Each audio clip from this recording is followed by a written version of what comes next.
Très ravi de vous retrouver sur ITV. Mesdames et messieurs, bonsoir, bienvenue dans Akouaba. Nous sommes à Yamoussoukro comme hier ñu ngi fii ci hôtel Nou Palais bi nga xamante ni moo ñu accueillir fii ñu war leen ànd ak yéen ci 52 minutes ci waxtaan ci li nga xamante ni mu jëm ci wàllum Coupe d'Afrique des Nations ak man Lamine Mandiang Diédhiou. Lamine maa ngi lay nuyu.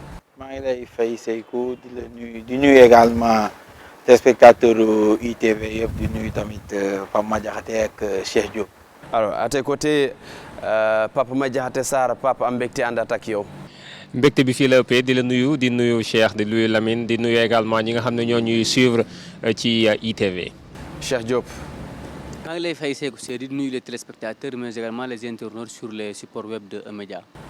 ci technique bi Serigne Saliou Dem ak Gorgui Diaw Thiam dañuy démarrer déjà avec l'actualité des Lions, le forfait de Abdallah Sima qui quitte la tanière définitivement, l'attaquant des Rangers de Glasgow, Lamine Mandiang Diédhiou, une très mauvaise nouvelle et surtout pour lui qui disputait sa première phase finale. Beaucoup de personnes n'attendaient pas son nom en tout cas sur la liste de Aliou Cissé. Finalement ñu gis ko ci mais il n'a pas joué. Oui, c'est un gros coup dur pour Abdallah parce que si on sait tous les sacrifices qu'il a consentis pour être de cette liste de 27 avec une dernière ligne droite assez remarquable avec les Glasgow Rangers. Il était avant cette CAN le deuxième meilleur buteur du championnat écossais. Là, arrivé à être à la CAN, tâter le pouls de cette compétition et ne pas pouvoir jouer, c'est tellement difficile. Et là, il va rentrer sans aucune minute jouée. Bon, c'est assez dramatique parce que déjà le joueur, on avait eu à l'interviewer lors du regroupement, c'était quelqu'un qui était enthousiaste, qui était très motivé à l'idée de jouer cette CAN. Il en avait besoin parce qu'il voulait enfin prouver sa valeur après des précédentes sélections plutôt compliquées. Là, il va quitter la tanière malheureusement sans jouer aucune minute. Je pense que ce n'est que partie remise et que l'avenir sera meilleur pour lui. Justement, c'est quand même un joueur qui était attendu par le public parce que le public l'a réclamé d'ailleurs après un début de saison incroyable, 20 matchs, 10 buts, 2 passes décisives en championnat. Mais finalement, voilà, on ne le verra pas en tout cas à l'œuvre. Effectivement duñ ko gis à l'œuvre comme ni ko Lamine waxee dafa amoon vraiment ambition ak détermination pour def une bonne Coupe d'Afrique parce que démarré woon na ci jamono yi nga xam ne mu ngi nekkoon Slavia def quand même ay performances ba nit ñi doon ko réclamer mu ñëw équipe nationale ça s'était pas bien passé après mu relancé wu surtout en Écosse ñëwaat équipe nationale après bu ko nit ñi réclamer la nit ñi doon am espoir surtout que c'était dafa nekk attaquant bu xaw a différent ak ñeneen ñi. Donc benn option la woon de plus pour ki nga xam ne moom moo di Aliou Cissé pour attaquam malheureusement après benn séance d'entraînement ci la gaañu am pointe ci cuisse bi je pense que loolu moo mujjee causé li nga xam ne moom mooy forfait déception la pour moom surtout mais surtout également j'imagine pour Aliou Cissé ak pour groupe bi yëpp ak état d'esprit bi nga xam ne ci lañ nekkoon donc dañuy espérer rek moom mu récupérer rapidement ngir mën a retrouver waat li nga xam ne mooy équipe nationale parce que profilam ak xeetu joueur bi mu doon li nga xam ne enthousiasme bi mu daan indi également ci équipe bi soxla na ko mais je pense que le reste dinañ mën a continuer def liggéey bi en attaque on a suffisamment de bagages quand même pour faire le travail. Alors justement on parlait de son profil, il est capable de jouer sur le côté de Sadio Mané si on décide de reposer le 10 des Lions, capable de jouer à l'attaque, surtout le troisième match ñëpp ñu yoon xalaat ni peut-être avec une qualification du Sénégal dès le deuxième dañuy tourner donc ce serait une opportunité pour mu exprimer wu. Si c'est une opportunité d'exprimer mon Abdallah Sima parce que déjà marqué presque 10 buts dans le championnat écossais, c'est pas évident. Yombul moom il l'a fait. Donc bi muy ñëw fii je pense que c'était l'attaquant le plus prolifique à côté de Sadio Mané ci suñu attaquant yi. Nicolas Jackson yaakaar naa il avait 7 buts, Habib Diallo yaakaar naa il est à 2 ou 3 buts bu ko amee 2 buts je pense. Donc tey jii bokk na ci attaquant yi gën a prolifique même si bon c'était pas un titulaire en puissance nekkul jour boo xam ne tey jii carrément on comptait sur lui pour marquer des buts. Honnêtement, c'est un joueur qu'on a appelé, on l'a appelé comme ça, mais nekkul joueur xam te ne c'est le Sénégal yaakaar carrément tey jii pour mën a dugal tous ces buts là. Mais toujours est-il que boo nekkee ci groupe de performance de 27 joueurs, ça veut dire que tu le mérites. Et lui, il a mérité sa place de faire partie de ce groupe là. Parce que faut pas l'oublier, Bamba Dieng bi ñëw rejoindre le groupe et il était derrière Abdoulaye Sima ci hiérarchie bi léegi, parce que déjà Abdoulaye Sima était passé avant lui, moom il est venu derrière parce que daa remplacé Boulaye Dia. Ce qui veut dire que Abdoulaye Sima il a franchi un cap dans sa carrière ba mën a ñëw équipe bu Sénégal mën ci bokk. Lu ñu ko waxee sànq profil bu différent la, mën na jouer dans l'axe comme mën na jouer à gauche. Loolu également moo nekk la force de Abdoulaye Sima, mais on lui souhaite un bon rétablissement mu dem club am préparé parce que tey jii mën nañ jàpp ne s'il continue comme ça l'avenir du Sénégal on va le faire avec Abdallah Sima. Bon rétablissement à l'attaquant des Rangers de Glasgow de l'équipe nationale du Sénégal. En tout cas, ñu ngi xaar, nous allons vous retrouver dans les prochaines en tout cas compétitions. Il y a déjà les qualifications pour la Coupe du Monde qui arrivent. Il y a la CAN en 2025. C'est un jeune attaquant qui peut quand même nous valoir beaucoup de satisfaction. C'était une journée de mauvaises nouvelles, disons-le, parce que le sélectionneur national a passé la nuit du vendredi à l'hôpital catholique Saint-Joseph bu Yamoussoukro. Dafa amoon benn en tout cas dafa feebaroon amoon ok mu fanaan foofu ñu hospitalisé ko. C'est une nouvelle bi nga xam te gaawoon na vite del wax yu xel dafa mooy yu xel mu fanaan foofu noonu, mais loolu dafay créer parfois benn choc ci ñi nga xamante ne ñooy nekk ci. waaw dafay créer choc, surtout que ñun sénégalais conception bu ñu amee malaise ñun jàpp nañ ni malaise en général lu jëm ci crise cardiaque la wala AVC genre conception boobu la ñu am ci malaise. Et ci ñun ni ñu ko xamee ce n'était pas quelque chose de grave, c'est juste un souci bi nga xam ne Aliou Cissé amoon na ko avant le match. mu sentir après le match quand sans wàññeekuwul ñu yóbbu ko hôpital pour plus de précaution pour mu arrêter carrément mu fanaan fa. Xam naa après tamit les fédéraux ont voulu verrouiller l'information, xamuñu nag fan la génnee ba Canal Plus mujjee koo joxe. Après nag ça a soulevé l'inquiétude ba mu am ay supporters sax gis neen ko démb ci live bi ñu am ñu déplacé wu dem foofu stade bi, mais plus de peur que de mal parce que Aliou Cissé rejoindra la tanière vers 17h30. Il a pu retrouver son groupe, même si dirigé wul séance d'entraînement bi, mais on sait que c'est un entraîneur bien portant et sûrement pour la séance d'aujourd'hui c'est lui qui sera aux manettes parce que déjà préparation match Guinée bi commencé na. Mais samedi bi moom on dira que ça n'a pas été le meilleur samedi de cette équipe nationale parce que ascenseur émotionnel bi bu ñuy dund la, parce que déjà le premier match am na benn ascenseur émotionnel bi nga xam ne dundoon nañ ko. ñu gagné le lundi, le mardi Papa Cheikh Kouyaté wàññeeku. ñu joué vendredi ci guddi sa coach am quelques soucis de santé ñu yóbbu ko hôpital hospitalisé ko. Samedi bi ñu confirmé ni c'est benn jour dafay génn quitter groupe bi delluwaat faju ji. Donc ay moments yi délicats la yu am ci groupe et je pense que c'est tout à fait normal. La France dafa perdre Benzema juste avant le début de la compétition, alors que Benzema importance bu mu am terewul France dem ba finale même si da ko ñàkk contre Argentine. Je pense que loolu noonu yëpp c'est une étape de plus et ça ne va pas démotiver le groupe bi ñàkkul confiance. Et quand on voit l'entraînement d'hier avec les remplaçants, on sent que ce sont des joueurs qui sont impliqués et qui sont prêts à donner du sien pour match bi nga xam ne moom la ñuy am contre Guinée bi nga xam ne derby la. Et il faudra aussi ñu gagner ko pour gagner ko ou au pire des cas match nul pour conforter notre première place. Alors justement, il y a une question qui a été posée sur les réseaux sociaux. Pourquoi la fédération n'a pas communiqué sur l'hospitalisation de Aliou Cissé? Fallait-il communiquer ou pas? Fallait-il communiquer ou pas? Moi, je dirais que il y avait pas de, en tout cas, vu nature après li nga xam ne moom moo xewoon. Je pense qu'il n'y avait pas, avant bien sûr que l'information bi di génn ñuy wax malaise, il n'y avait pas, à mon avis, nécessité que fédération bi génn tout de suite def benn communiqué pour alerter les gens. Parce que boobu, à mon avis, qui a passé la nuit à l'hôpital. Oui, c'est vrai, qui a passé la nuit à l'hôpital. Bu fekkoon le lu gën a graaw la, à mon avis, lu gën a graaw la, fédération automatiquement da doon communiquer à mon avis.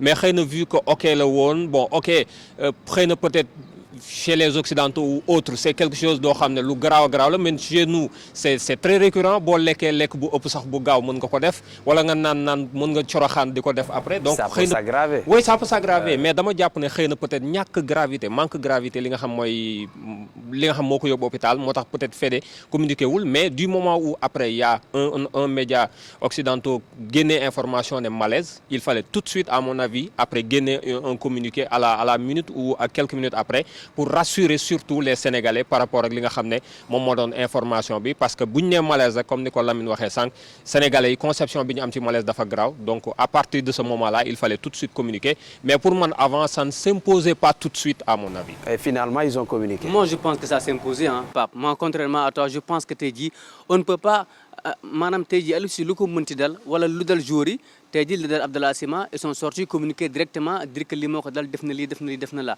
la santé de Aliou Cissé la santé des joueurs c'est quelque chose de primordial même bu nekkee dafa yuqeel seulement quelqu'un qui passe la nuit à l'hôpital mine de rien c'est grave pour un sélectionneur pour une équipe nationale quand même ku yóbbu équipe nationale di ko entraîner la fédération pour man peut-être bu nekkoon la presse bi moo jëmoon terrain information bi pour protéger le groupe j'aurais compris parce que mën nañu ko def dans une volonté de préserver la tanière une sorte de fibre patriotique tout ça bañ a perturber groupe bi mais la fédération ce qu'il fallait faire mooy communiquer dédramatiser déjà balaa information bi di génn fallait dire carrément ak Aliou Cissé il a un petit malaise truc mais yóbbu nañu ko hôpital tout ça il va bien ñëwaat na ci groupe bi boo waxoon loolu avant ñu di ko génne pour un problème bi du am bu ko waxoon avant tey jii du expliquer ba gars yi. parce que malaise bi moo tiital quand on dit malaise même bu y a nekkoon même des supporters qui se sont déplacés. voilà bu nekkoon fédération moo njëkk a bind un communiqué dire que Aliou Cissé daa am un petit malaise mais dem na hôpital xool nañ ko y avait rien de grave dafa am problème gastrique tout ça xool nañ ko léegi. et c'est sûr que si c'est la fédération qui avait communiqué en premier du ñu wax malaise. du ñu wax malaise certainement du ñu wax malaise donc voilà. dinañ wax daa am problème bu ndaw il se sentait pas bien mais léegi ñëw na ci groupe bi donc peut-être du am inquiétude bi am yëpp mais li am mooy parce que y a un temps de latence boo xam dañ ko am toog xaar pour que gars yi wax ci affaire yi les médias sénégalais peut-être certains étaient au courant mais certains n'ont pas voulu en parler mais les autres médias ñoom bu ñu amee information bi tout ce qui est crucial pour eux dañ koy wane dans leur scène publique donc ça a fait boum on a entendu ñun ñu ne fii di ñu woo qu'est-ce qui s'est passé ana Aliou Cissé comment il va tout ça loolu fédération moo na ko éviter en communiquant avant même que gars yi ci information bi mais bon gis nga après ils ont été obligés de communiquer après maanaam topp si daan juróom nga dóor si voiture bi loolu la ñuy def parce que loolu instant gars yi wax nañu koo pare moo tax mais je pense qu'il fallait communiquer déjà dédramatiser avant moom mu egsi fii pour ñu bañ a am coow li yëpp. Alors justement il y a quelques carences quand même en termes de com depuis quelques jours Bamba Dieng qui n'a pas été aperçu à l'entraînement on ne sait pas ce qui s'est passé la blessure d'Abdallah Sima c'est le communiqué qu'on a vu.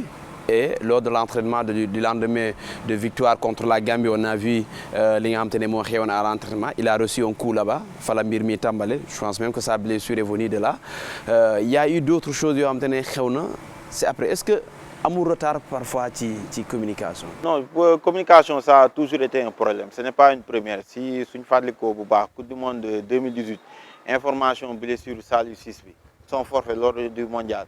Dakar la jógee fekk suñu à Kalouga donc ça montre qu'il y a un problème ci côté boobu fédération da cee war a góorgóorlu surtout infirmerie warul nekk un secret infirmerie des Lions warul nekk un secret waaw surtout loolu noonu et pourtant à chaque fois démarche boobu noonu dañ koy wax on n'a pas forcément besoin tout le temps des joueurs on a besoin du médecin pour mu wax ñu naka la équipe bi comment se portent les joueurs on a besoin peut-être du cuisinier wax les joueurs lan la ñuy lekk et tout on a besoin du kiné pour wax joueurs yi genre ban massage avant match et tout on a waaw mais en fait day soxla information ce n'est pas forcément le terrain cassé malheureusement la fédération dañoo jàpp ni peut-être que ce n'est pas pour tirer sur eux dañoo jàpp ni communication c'est montrer une vidéo des joueurs à la descente du bus wane leen ñuy dem juma suñu wàccee suñu dugg ci vestiaire ñu filmer leen suñu génn terrain bi loolu du kase du communication il y a une autre façon de communication mooy maanaam de communiquer 3 phrases suffisait peut-être pour résumer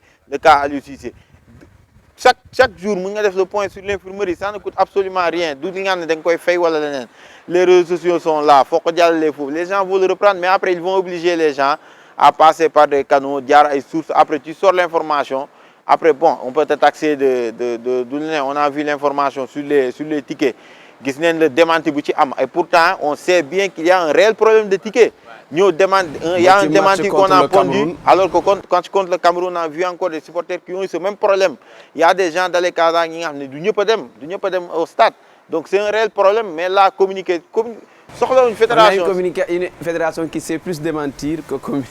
C'est ça le problème en fait c'est ça le mot c'est une fédération qui sait beaucoup plus démentir que communiquer te communication dafa tellement important standing équipe nationale toll na fi nga xam ne dañoo war a am un service marketing pro un service de com professionnel un service de com il y a beaucoup d'efforts qui sont en train d'être faits mais ci côté boobu noonu dañ cee war a gën a évoluer waruñoo toog match après ñaxate kenn xamul ñaxate ba nii le match kenn xamul la ma gis nañ ko si tribune yi mais xamuñu ñaxate la ma ko métti ñu ñoo déduire ni cheville bu mooy métti parce que suy daw da ngay gis mu ciy càpp Abdallah Sima on a vu que au début Aliou Cissé adducteur la wax en soutien aux adducteurs lors de la conférence de presse d'avant match après ñu ñëw ne un long adducteur de la cuisse et tout disponibilité bi indisponibilité waxuñu ko donc là c'est un autre problème Bamba Dieng toog na à l'hôtel personne ne sait ce qui lan mooy problème mu Bamba Dieng léegi après les gens vont épiloguer comme ça mu tëb gis Bamba Dieng dans les tribunes après ce sont des problèmes yi nga xam ne mën na ko éviter quoi. Sans oublier que la presse ne peut pas informer sans pour autant être informé d'abord. Absolument. Parce que on peut pas mënuñu dugg ci biir foofu noonu bon peut-être ñi am droit yi ils peuvent taxaw ci buntu hôtel des Lions pour mun a suivre loolu. Alors on va parler justement de ce match du Sénégal contre la Guinée. Ce sera ce mardi, dernier match de poule, la Guinée qui a battu la Gambie, qui renaît également dans cette poule-là avec 4 points, qui est deuxième d'ailleurs derrière le Sénégal. La Gambie, malheureusement, voilà, ce n'est pas la Gambie de 2021 qu'on retrouve. Oui, clairement, ce n'est pas la Gambie parce que Gambie quand même bi coupe bi demoon Cameroun quand même Gambie la boo xam ne séduiroon na ñëpp ñi leen seetaan noonu équipe boo xam ne équipe bu apporter une fraîcheur équipe boo xam da ngay am envie sax dem seetaani ko ñun on se rappelle match Guinée Gambie bi même nous journalistes sénégalais parce que ça se jouait également au stade bu Bafoussam bi on était allé suivre ce match-là parce que tout simplement on avait envie de revoir déjà match bi parce que c'était un match boo xam ne on s'attendait à ce que mu neex c'était presque un derby mais surtout parce que également gis nañ équipe gambienne bi ak ni mu doon footballé on avait envie dem stade seetaan match bi et vraiment on n'était pas déçus maintenant Gambie bi nga xam ne moom la ñu gis c'était pas ça maintenant on va pas revenir sur l'histoire de leur préparation démarrer wuñ seen préparation à temps voyager wuñu fi nga xam ne fa lañ bëggoon dem ils ont eu les problèmes de prime seen voyage bi ak avion bi nga xam ne presque catastrophe xawoon naa am ñu dellu si waat donc tout ça les a perturbés à mon avis ci seen Coupe d'Afrique boo ci yokkee nga jouer ce premier match sans deux de tes meilleurs joueurs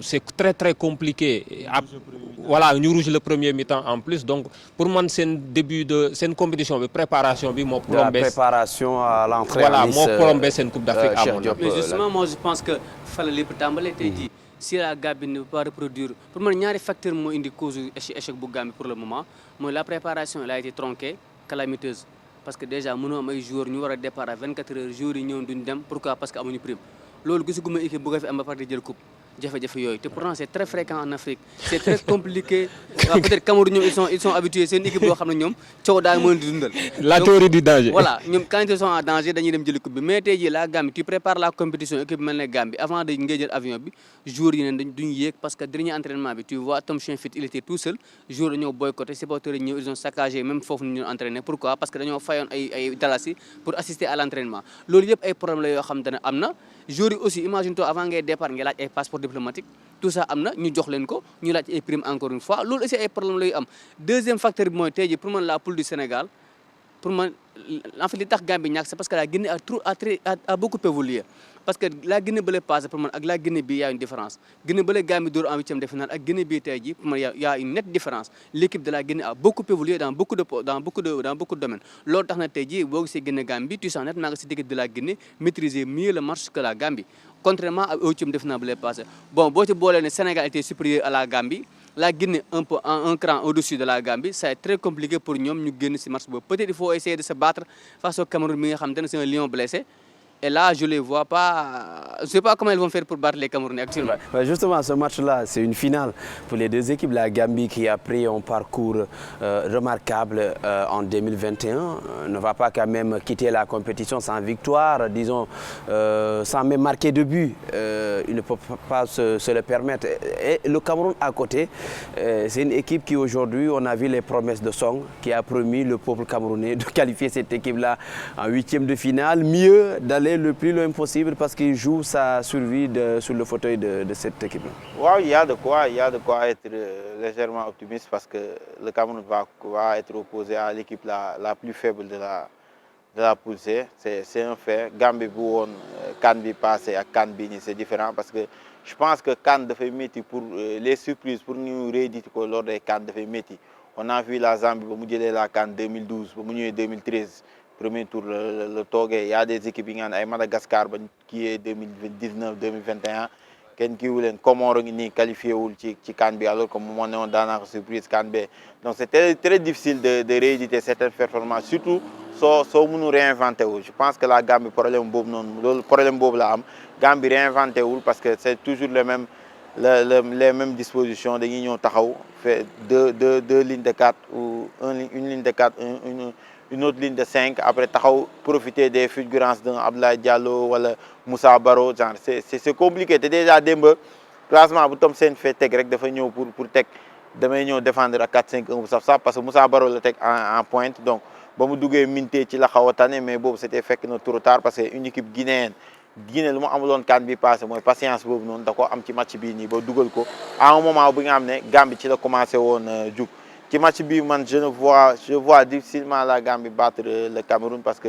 genre situation yi nii expérience de ci baax te malheureusement cette équipe gambienne n'a pas cette expérience pour ce genre de rendez-vous alors que le Cameroun c'est sûr que y aura un front des joueurs des dirigeants des journalistes déjà les journalistes en conférence de presse d'après match ba ñu Sénégal gagné ñoom ne ils vont se qualifier ñoom l'essentiel mooy na Sénégal gagné na leen ou pas mais ñoom ils vont se qualifier dañuy gagné Gambie te dañuy dem jëli coupe bi donc c'est un esprit bi nga xam ne mu ngi en eux te ils ont peut-être cette ñàkk ou cette expérience pour le faire face à la Gambie parce que équipe Cameroun bi c'est vrai qu'elle a moins de qualité qu'avant mais am na li nga xam ne war na mën a gagner Gambie parce qu'on voit une certaine fébrilité de la Gambie en plus attaque yi dafa déchet tranchant mais ça ne veut pas dire que c'est une rencontre gagnée d'avance parce que Gambie mën na am benn sursaut d'orgueil même si ñoom ce sera très difficile pour ñoom ñu qualifier parce que déjà foog ñu gagner avec minimum benn 2 ou 3 buts d'écart en comptant aussi sur des mauvais résultats des meilleurs troisièmes Cameroun moom am na chance ba léegi peut-être mu qualifier avec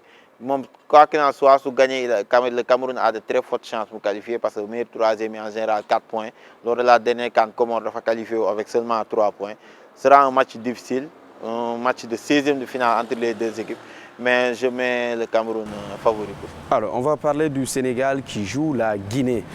Aliou Cissé après 2 victoires 2 matchs 6 buts marqués 1 seul encaissé il s'est qualifié on peut s'attendre à un turnover.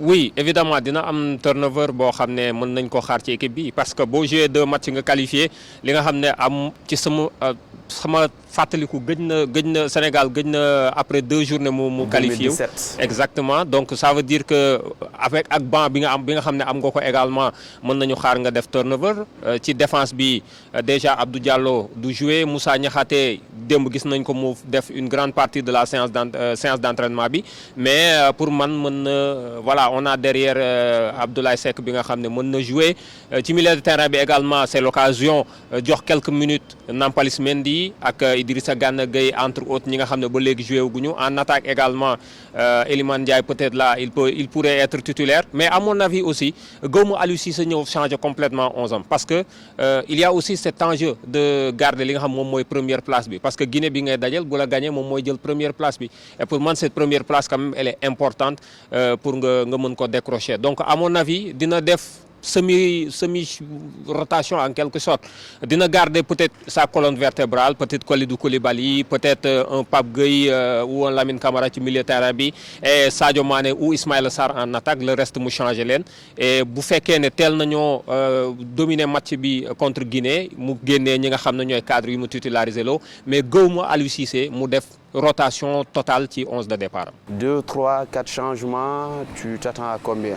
Moi je pense que Aliou Cissé va tout faire pour gagner ce match déjà ak les changements yi nga xamante ne ñoo ñëw ak yi ñëw moom ce qu'il veut c'est gagner ce match parce que bu ñu fàtte ne aussi CAN bële passé en 2021 Sénégal Guinée bu mu jàllee bëri na ay coow yu ci am surtout du côté de la Guinée dégg nañu Kaba Diawara il a beaucoup parlé wax na ne Sénégal équipe bi ñoo tolloo doole dara nekk fi dañ si jàpp lu ne wax na ko tey ji Aliou Cissé il le dira jamais en public mais on sait nettement qu'il a envie de battre cette Guinée là pour que loolu noonu yëpp tey jii mu seet suñu ginnaaw parce que Sénégal Guinée match bu lay passé ba nulé match de poule yi dafa ay coow yu bëri yoo xam ne daf ci am te coow loolu dafa topp match bi même boo déggee joueurs yi comment ils réagissent après match bi Sénégal comme Guinée nga xam ne ces gens là ont envie de gagner ce match là te ce qu'il faut dire mooy Guinée bu ñëw ci match boobu noonu ils sont doublement motivés parce que ñoom ils veulent battre le Sénégal et battre le Sénégal pour la Guinée et comme pour la Gambie c'est réussir sa compétition donc tey jii Guinée ce qu'ils voudront mooy battre le Sénégal et beneen enjeu bi am mooy la première place tey jii si le Sénégal termine 2e ils seront obligés de bouger Donc le Sénégal va tout faire pour essayer de gagner ce match-là. Au pire des cas, faire un match nul pour rester à Yamoussoukro. Parce que déjà, il fait le camp de base, il est à l'aise.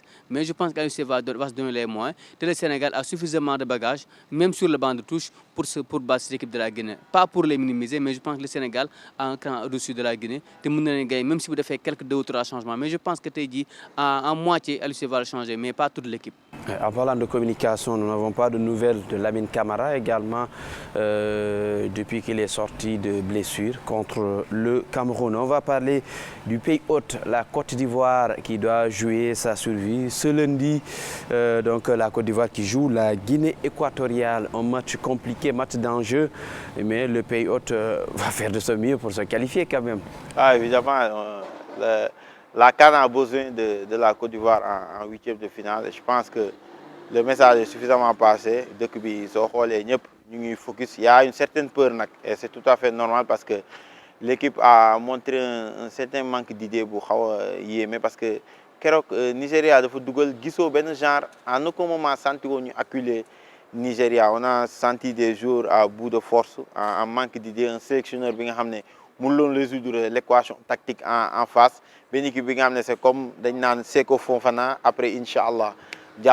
C'est assez compliqué alors que le Côte d'Ivoire regorge tellement de talent. Mais il se peut les renforts de Sébastien Haller et Simon Andingra. J'ai vu ça dans la presse ivoirienne, nous annoncé cette titularisation. Ça pourrait être une très bonne idée parce que l'équipe manque de véritable leader à la pointe de cette attaque. Parce que nous fait aussi bien Krasso que Jonathan Bamba. Krasso, il a bien marqué lors de la première journée, mais d'une sorte d'attaquant qui peut carrément aller règlement du Côte d'Ivoire. En plus, sur les côtés, il y a Jérémy Boga, il est beaucoup trop bruyant. C'est un bon joueur, mais il est trop bruyant, il est trop distrait.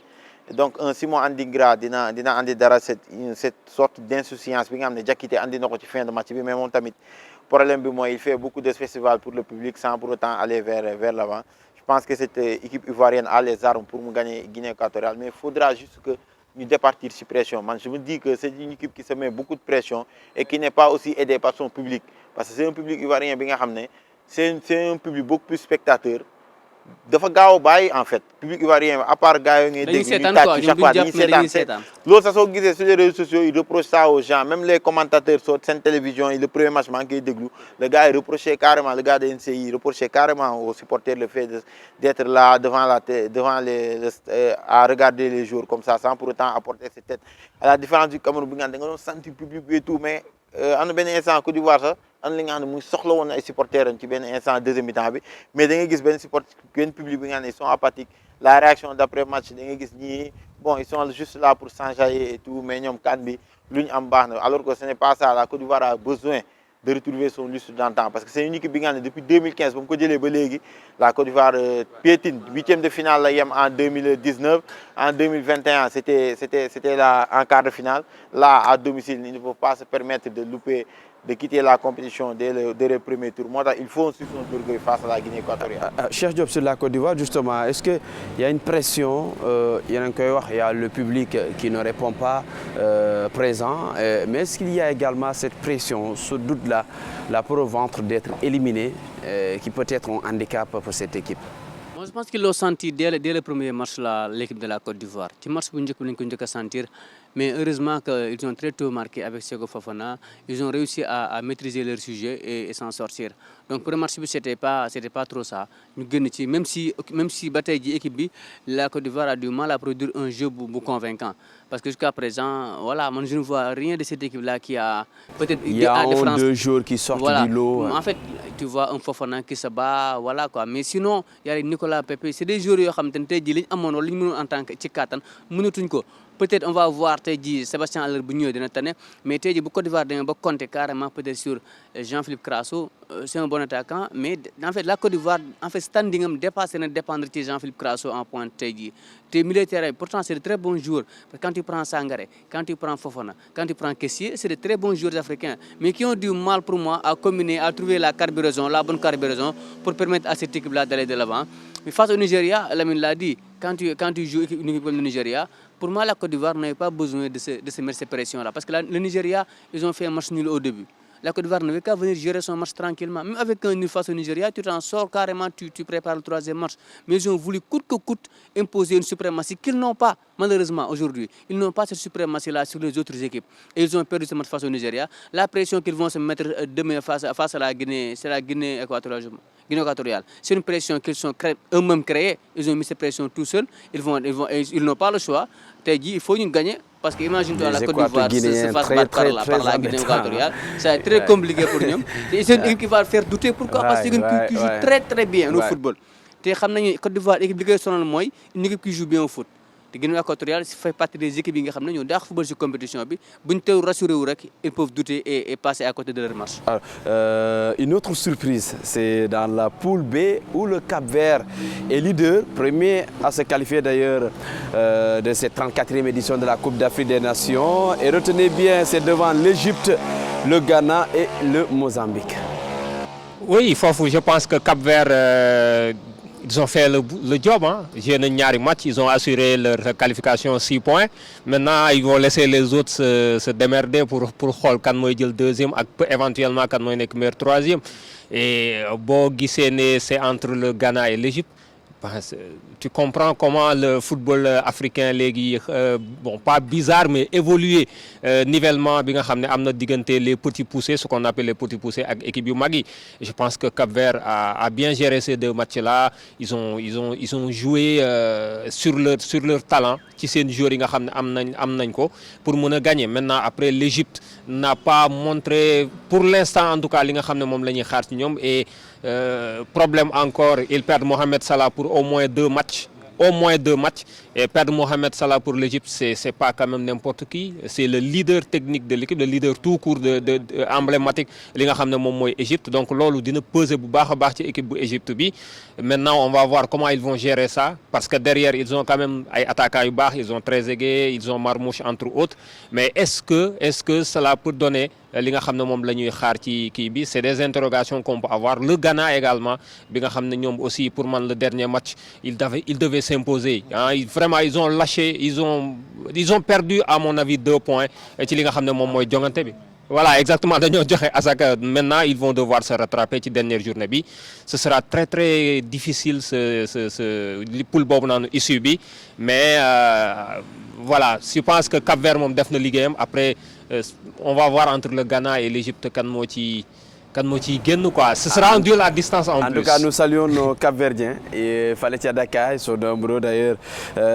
Justement, Denis également remercier New Palais Hotel parce que nous avons également tourné fille, également notre partenaire Kalimo Consulting Group.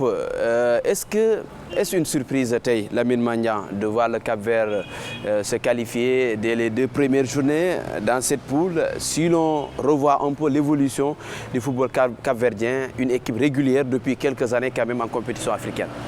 C'est une surprise, oui, parce que personne n'aurait parié avant le début de cette compétition que le Cap-Vert serait qualifié avec 6 points, une victoire devant le Ghana surtout. Mais quand on regarde les prestations des différentes équipes de cette poule, c'est tout à fait mérité parce que c'est une équipe capverdienne qui est sûre de ses idées, c'est une équipe qui défend bien en bloc. Même lors de sa défaite, lors de la dernière CAN contre le Sénégal, l'équipe sénégalaise a dû beaucoup s'employer. On a marqué alors qu'ils ont presque joué à 10 plus de 30 minutes. On a marqué un deuxième but alors qu'ils jouaient à 9 dans le temps additionnel. C'est une équipe très difficile à manœuvrer. Ils sont sûrs de leur force, ils savent aussi leur faiblesse. Donc ils savent se mettre en bloc pour ne pas trop laisser d'espace entre les lignes. Et c'est ce qui a causé des problèmes au Ghana, surtout une équipe ghanéenne qui manque aussi d'idées. Je pense que c'est un entraîneur, il a même eu un problème avec un supporter à l'hôtel. Ça montre la nervosité aussi de l'équipe ghanéenne. Du Ghana en fait. Quand on regarde le match contre l'Égypte, nous avons match. Le premier but, c'est Iñaki Williams, mon mot de passe, l'attaquant, moi je passe décisif à l'attaquant égyptien Omar Marmouche. Sur le deuxième but, c'est le remplaçant d'Iñaki qui donne encore un cadeau à Boukari, qui accompagne l'attaquant encore. Donc c'est assez incompréhensible. Donc le Ghana, on sent que c'est une équipe qui se cherche depuis le mondial et l'absence de Thomas Partey au milieu joueur bi nga xam ne day xaw a andi équilibre boobu dafa leen manqué. Il manque aussi ce leader en attaque parce que Jordan Ayew je pense que c'est un joueur bi nga xam ne dañ koy jox bal bi alors que ce n'est pas ce joueur bi nga xam ne moo lay defal ces gris-gris man. Je ne comprends pas toute attente bi ñuy am ci Ghana alors que ci man ce n'est pas un joueur extraordinaire ci man s'il est là c'est juste parce que. Moi je pense que dañu amul choix dañu amul choix en fait amatuñ diversité quoi. André sur le banc n'est plus l'André d'avant même si c'est vrai que c'est ça huitième CAN c'est un problème. L'Égypte par contre je pense que on a vu un visage plutôt séduisant en l'absence de Salah. Je pense que sans Salah équipe bi c'est le collectif équipe bi dina gën a libéré wu. dina gën a libéré parce que il ne manque pas de joueurs pour ça. Omar Marmoush déjà il fait de très bonnes choses en Bundesliga. Moustapha Mohamed il s'impose de plus en plus à Nantes. Il y a Trezeguet qui a toujours été un bon joueur. Il y a Zizou ainsi de suite. Il y a beaucoup de joueurs. Je pense que ce problème bi yëpp c'est la première ligne entre la défense et le milieu de terrain où ce n'est pas encore au niveau. Mais solidité boobu suñ ko amee sera une équipe très difficile à manœuvrer. Le Cap-Vert comme ni nga ko waxee c'est une équipe bi nga xam ne nañ ko bàyyi xel parce que déjà coup franc yi déjà c'est un problème il y a un bébé seen joueur bu ñu xoolee bébé ay coup franc 40 mètres lay dugal donc loolu la kuy jouer ak moom da ngay am problème boobu da ngay éviter def yenn fautes yi te en plus c'est une équipe bi nga xam ne elle est dafa réaliste du bàyyi de la première à la 90e minute donc équipe bi nga xam ne dañ koy xaarandi même si du li nga xam ne moom leen séntu woon ndax avant Coupe d'Afrique bi newuñu woon ci courbe de progression bu baax. Justement Cheikh Diop le Ghana également une équipe très bizarre hein? Surtout ce match-là contre l'Égypte, personne n'a compris ce qui s'est passé dans les derniers instants de ce match. Elle aujourd'hui se met dans une situation assez délicate, doit affronter le Mozambique qui également du ñeexu ñebe kenn. Moi je pense que le Ghana est devenu une équipe quelconque entre-temps. Parce que boo xoolee mondial bi ñu waroon dem demi-finale je pense que c'était en 2014 je pense en Afrique du Sud bi ñu waroon dem en demi-finale. Malheureusement defuñu ko boo xoolee période boobu tu compares un peu les joueurs tu avais Asamoah Gyan c'est des joueurs sur qui tu peux compter il y avait par exemple il y avait Apia c'était beaucoup de joueurs John Pencil en fait c'était des talents en fait une équipe avec beaucoup de personnalité surtout mais cette équipe du Ghana n'a pas de personnalité Sékou tey jii kan ngay yaakaar ci Ghana mu génne le grand jeu André Ayew peut-être loolu am na ko Kudus peut-être waaw le jeune joueur André Ayew am na ko mais il n'a plus la force de jouer même 40 minutes yu dëgër am na ko mais si maam lay toog di yuuxu donc tey jii Kudus moo fa nekk on l'a vu premier match bi ñëwul mais deuxième match on l'a vu son impact déjà dès qu'il est sur le terrain tu vois qu'il y a un impact boo xam ne am na ko sànq mi ngi wax Jordan Ayew c'est pas parce que les gens sont dañ ko bëgg wala dara c'est parce qu'ils sont obligés de le mettre Ghana n'a plus un attaquant boo xam ne tey jii mën na dugal 20 même 40 bi 20 30 bi ci benn championnat bu normal Ghana amatu ko amatu attaquant mag boo xam ne moom ngay dégg fenn à part moi Kudus bi nga xamante ne moo ñëw il a marqué ses débuts avec son pied gauche tey jii c'est le seul leader boo xam ne mën nga compter ci moom à part peut-être quand tu es en défense Djikou ça veut dire que c'est pas trop ça quand même donc loolu mooy problème bi donc il faut que ñu ñëwaat mais man j'ai vu un très bon début face à l'Égypte ils ont mis beaucoup d'impact beaucoup d'intensité et yaakaar naa ne bu ñu joué woon noonu corriger en quelque sorte les erreurs yi ñu def défensivement parce que les erreurs yoo xam te ne c'est des erreurs qui ne se font pas même école football lañu la koy tere erreurs yooyu bu ñu ko corriger je pense seen diggante ak Mozambique ils peuvent s'en sortir même si on a vu que le Mozambique c'est une équipe très solide parce que les lusophones là c'est des équipes très difficiles à manœuvrer aussi. Très athlétique. Alors justement, on va parler de cette poule D où les gros Algérie, Burkina Faso ont fait match nul 2 buts partout. L'Angola et Faso sont leaders 4 points chacun. C'est également un problème pour le champion d'Afrique en 2019, l'Algérie, qui a été sorti dès les phases de poule en 2021, mais là en difficulté pour se qualifier en 8e. Oui, mais rien de surprenant man dara bettuma ci daal Algérie parce que Algérie bi mu jëlee Coupe d'Afrique 2019 ba léegi dafa mel ne dañu nekk di dormir sous le laurier quoi parce que équipe Algérie bu 2019 bi ak équipe Algérie bu joué Coupe d'Afrique bii nii mais y a pas 10 jours de différence c'est à peu près le même effectif avec les mêmes joueurs avec le même entraîneur, avec la même philosophie de jeu, rien n'a changé. Même qu'il ait dit Dougalel, c'est toujours pareil. C'est le joueur qui évoluait à l'époque au Qatar. C'est Bounedjah qui les sauve à son âge. Donc, à mon avis, problème Bobu non, Algérie, li Sénégal def diggante bi muy jël Coupe d'Afrique ak Coupe d'Afrique bii nii ñoom defuñu ko Sénégal diggante ñaari Coupe d'Afrique yi au moins lu mu gàtt 12 joueurs changé nañ leen.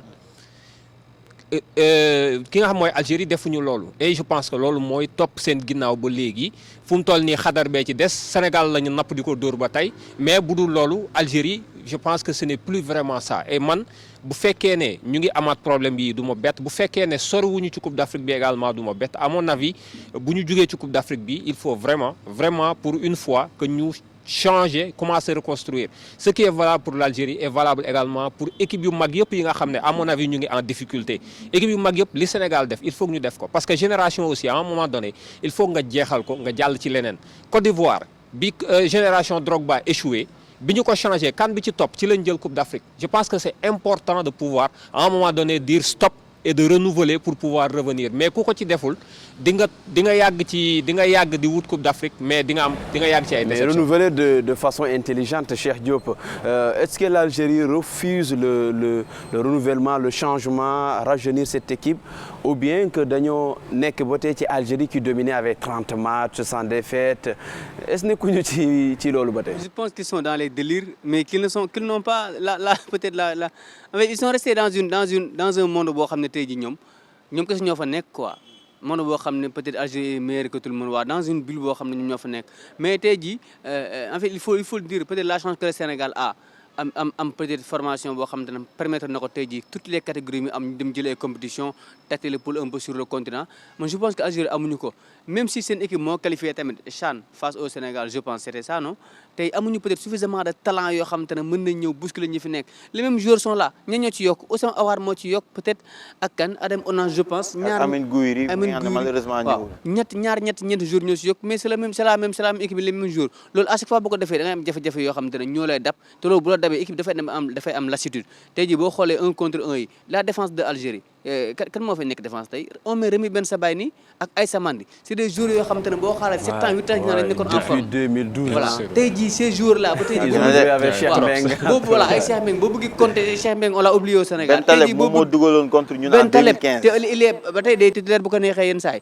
tey jii boo compter ba tey ak équipe boobu nga xam te ne joueurs yi fa nekkoon ñoo fa nekk renouvelé woo ko jafe-jafe yi ngay am à la fin ils vont casser les dents face à une équipe boo xam ne ay jeunes joueurs ñoo fa nekk ay jeunes joueurs qui ont faim bu ngeen duggee si terrain forcément ñu wan la ko en plus le climat ne joue pas à leur faveur malheureusement ou heureusement d'ailleurs. On va parler de la poule F où le Maroc s'approche des qualifications mais les Lions de l'Atlas ont vécu quand même benn après-midi bu compliqué à 14h ñu joué un match bu difficile mais quand même elle s'en sort bien. Ouais, le Maroc s'en sort bien. Je pense que c'est tout à fait logique avec une équipe congolaise qui a raté son début de match, qui a aussi loupé un penalty avec un Bakambu qui a tremblé. Moi, je ne comprends pas comment il a pu. Comment on a pu laisser. Tremblé même. Non, il a tremblé au vrai sens du terme. On voit ses mains trembler au moment de poser le ballon. Et puis il n'a même pas vu le départ du gardien. Bon, il n'était pas juste serein avant de tirer. Il n'était pas serein ni lucide avant de tirer ce penalty. Heureusement que l'équipe du Congo a su se rebuffer en seconde période. Mais là, le Maroc teste actuellement ce qui est réellement le statut de favori. Lors de la Coupe du Monde, la grande réussite du Maroc, c'était le fait d'avoir un bloc médian, un bon bloc médian, bloc solide et pouvoir profiter des contres avec un Ounahi en véritable virtuose au milieu de terrain. Là, on attend du Maroc qu'elle fasse le jeu. Donc c'est là où se situe le problème. C'est une équipe qui ne... Pour moi, ce n'est pas une équipe qui n'est pas encore prête à faire ce fameux jeu. Ils sont parfois entre ce juste milieu, soit on défend ou on continue à construire. Et malheureusement, on a vu que aujourd'hui, lors du match contre le Congo, quand cette équipe a voulu défendre, elle n'a pas su bien défendre et le Congo a profité des largesses de la défense. Heureusement que Regragui aussi a fait ce fameux rétropédalage avant la CAN, quand son équipe a fait match nul contre le Côte d'Ivoire. Contre la Côte d'Ivoire ici à Abidjan. Et il a immédiatement dit qu'il a fait une erreur en disant qu'ils sont les favoris de la CAN. Là, ils ont besoin... Il a fait un mea culpa. Ouais, il a fait un mea culpa. Il a fait un gros rétropédalage. Je pense que cette équipe du Maroc devra montrer beaucoup plus pour espérer remporter sa deuxième CAN, presque 50 ans après sa première. kon Maroc benn kese la am rek la am. mais ëppale wu ñu dara. yaa ngi 70 dañoo napp rek tu as l'impression que avant nous c'est pourquoi ils parlaient avant nous. Maintenant tu vois comment nous on parle aussi, on palabre. Alors, j'ai une question que je vais vous partager d'ailleurs. Cheikh Diop, quelle est l'équipe qui t'a le plus impressionné jusqu'ici? Mais le Sénégal naturellement. C'est pas pour chauvinisme. Objectivement, je pense que le Sénégal, même si, bon, ça je le dis, même les autres le disent, hein, le Sénégal c'est la seule équipe qui a joué 2 matchs, qui a marqué 6 buts pour le moment. Je pense que c'est la seule équipe qui l'a fait. Et le Sénégal est le champion en titre. Dans sa poule, il gagne ses 2 matchs avec 3 buts ou 2 buts d'écart. 6 buts avec 5 buteurs différents. 5 buteurs différents avec un seul but encaissé. Donc aujourd'hui, Sénégal mooy équipe bi nga xamante ne moom moo gën a séduire par rapport ak li nga xamante ne jox na ko en termes de jeu ak par rapport ak li nga xamante ne jox na ko en termes d'efficacité devant. Deuxièmement, il y a le Cap-Vert, on l'a dit tantôt. Cap-Vert, c'est une surprise pour moi parce que xaaruñu la woon foofu noonu. Mais tey jii si le Cap-Vert arrive à avoir enchaîner 2 victoires ci poule bu mu nekk, ça veut dire que tey jii l'équipe du Cap-Vert en fait il y a de la matière dans cette équipe-là. Mais à part le Cap-Vert, moi je pense que le Sénégal est l'équipe qui m'a le plus séduit pour le moment parce que c'est les champions sortants. C'était pas évident nga ñëw tey jii pour une CAN boo xam ne c'est la première fois le Sénégal débute une compétition dans la peau d'un champion en titre. C'était compliqué parce qu'il y aurait forcément une pression bu nekk sur l'épaule des joueurs et de Aliou Cissé. Ils ont su pression boobu ñu def ko pression positive. Ils ont réussi à gagner face à la Gambie, c'était pas évident, c'était un derby. Ils ont réussi à gagner face au Cameroun, c'était un match, une revanche qu'ils ont gagné. Je pense que le Sénégal est l'équipe pour le moment qui m'a le plus séduit dans ces 2 premières journées. Pape, si tu vas me dire la même chose, pas la peine de parler. Non, mais écoute, je vais ajouter. Niambas Yakoulser, disons. Ouais. Voilà, non, je dis, man, li ma gën a impressionné ci équipe Sénégal bi. Pape, dafa bëgg affaire de Niambas ak affaire de. Non. C'est fa mu réew mais grave. Ça c'est gratuit par li mu nekk ak man amul problème. Ya xam nga seetaan nga ñu quoi. Non, mais amul problème.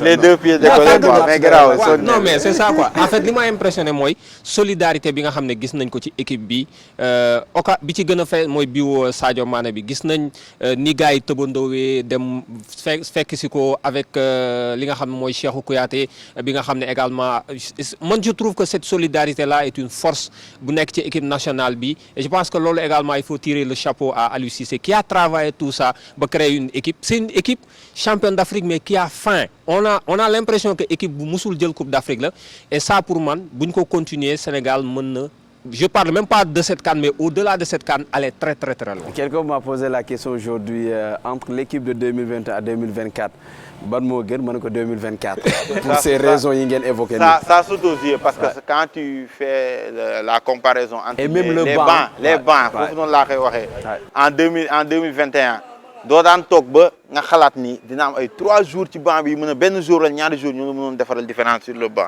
mais bii nii match bii. Bon jour comme Mame Baba Thiam quand même.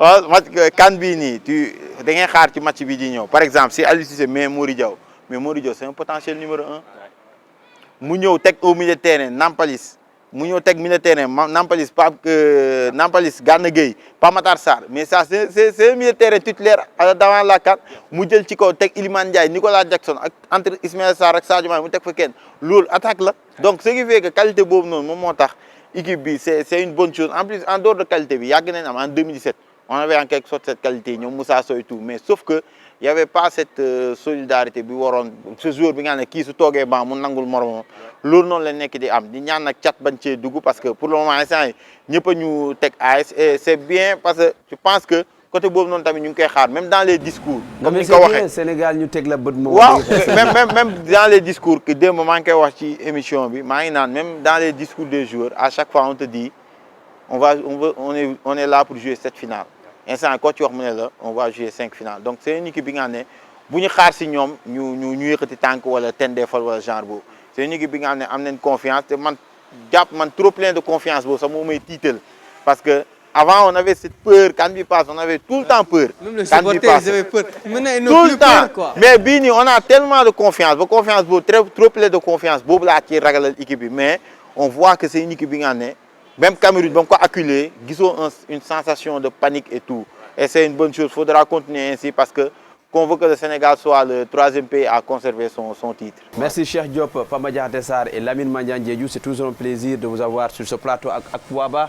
Merci également aux téléspectateurs d'ici et d'ailleurs. Nous vous donnons rendez-vous dans un autre numéro de Akouaba ici à Yamoussoukro. À très bientôt.